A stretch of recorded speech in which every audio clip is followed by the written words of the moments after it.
What's up, everyone? How you doing? Garrett Wilson here with Bet Leveling on the BL Show. We're back talking Thursday Night Football this week. The Falcons take on the Bucs, and I'll be honest, it's not really that exciting on paper.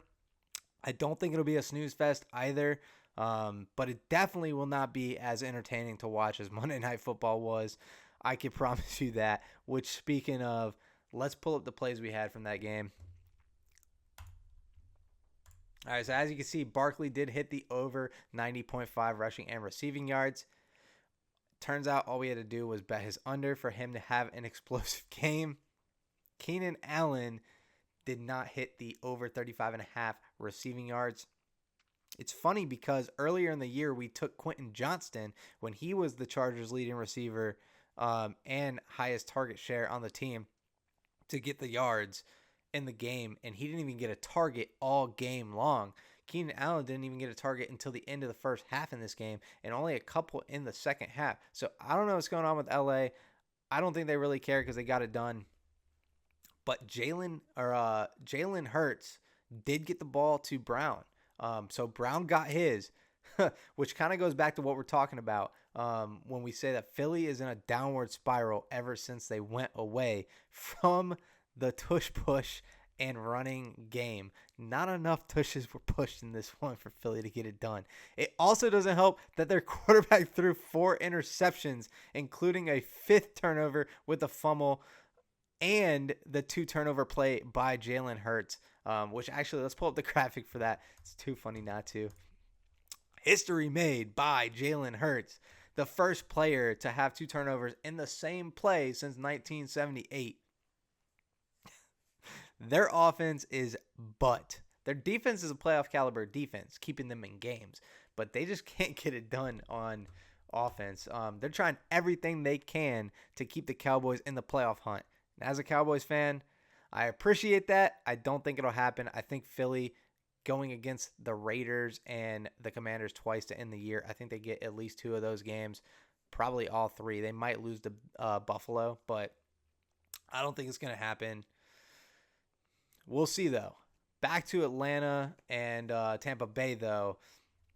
There's not a lot of injuries in this one. Not enough to pull up the injury report. I think maybe a couple on both sides.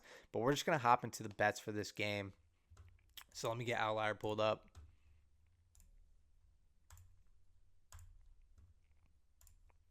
All right, so as you can see, Tampa Bay minus 211 on the money line. Also minus 4.5 for the spread.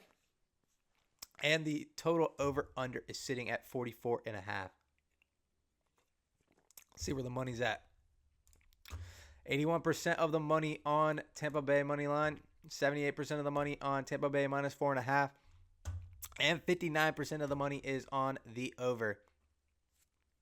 I'm actually going to break down how I look at these and determine if I want to take a play on the money line, spread, and total over-under. You could do this for player props as well. We're not going to. We'll review some player props in this one.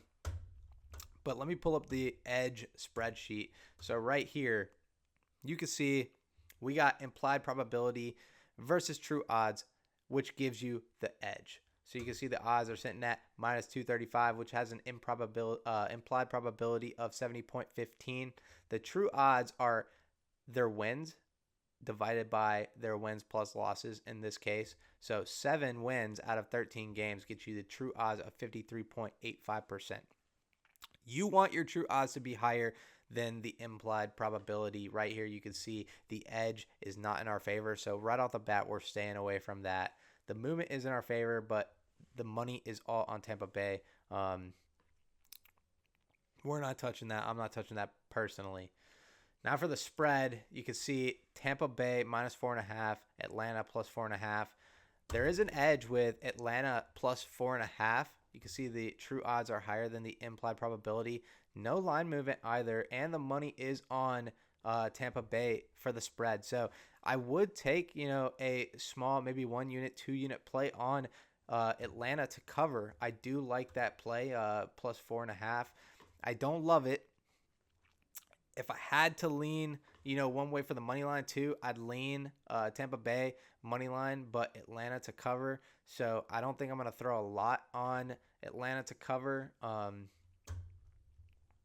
But that will be a play I'm looking at, as well as, let's see, the total. Nothing in here. The edge does lie with the under, but I mean, you can see the under has 68% of the money. Again, I lean the under.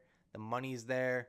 The edge is not high enough. The movement is not in our favor. I don't love that. So we're mainly going to be looking at props and probably on Prize Picks. A lot of these 3 props I'm going to go into are Prize Picks types of props. They are really going to be like, like first quarter rush yards, stuff like that. So let's see, games. Falcons. Players.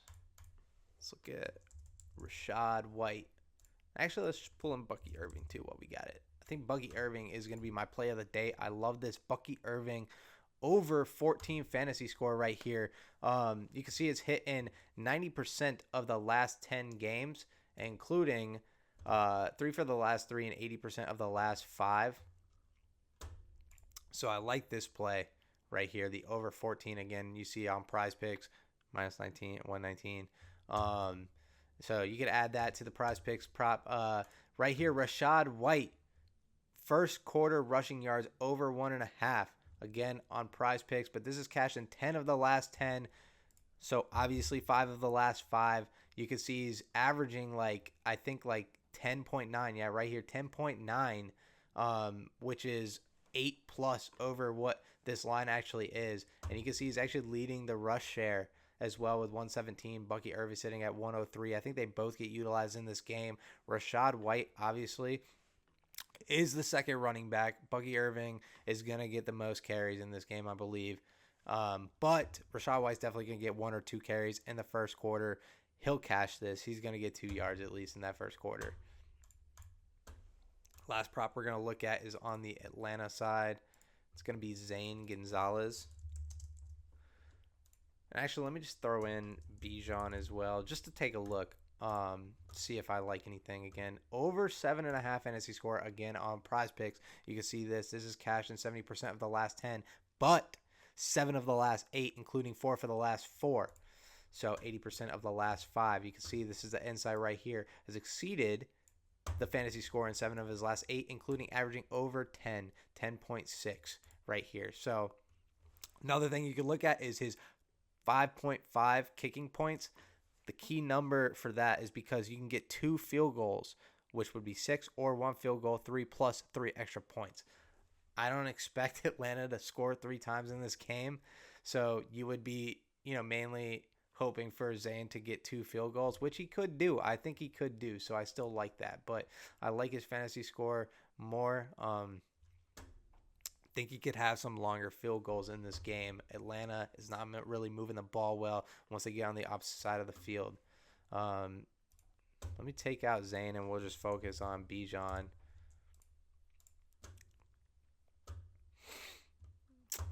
You could take this over. Where's his longest rush yard? Let's see.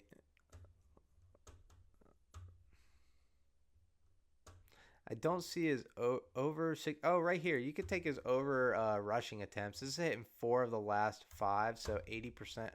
And he went on a little slump here. But yeah, I mean, it's gone over 20 in the past 2 games. So they are utilizing him more. And you could look at this. I don't really love any Bijan plays, to be honest with you. If you could find his longest rush, it's probably going to be a good prop to look at as well. But mainly we're just going to focus on those other 3 props on Prize Picks, and then maybe Atlanta plus 4.5. So yeah, I mean that's it for the video.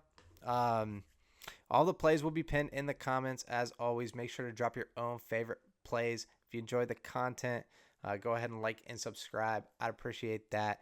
Links to our socials and free Discord will be in the description. Keep an eye out for Monday night video as well. We're going to be posting that on Sunday evening, as well as Tuesday and Wednesday.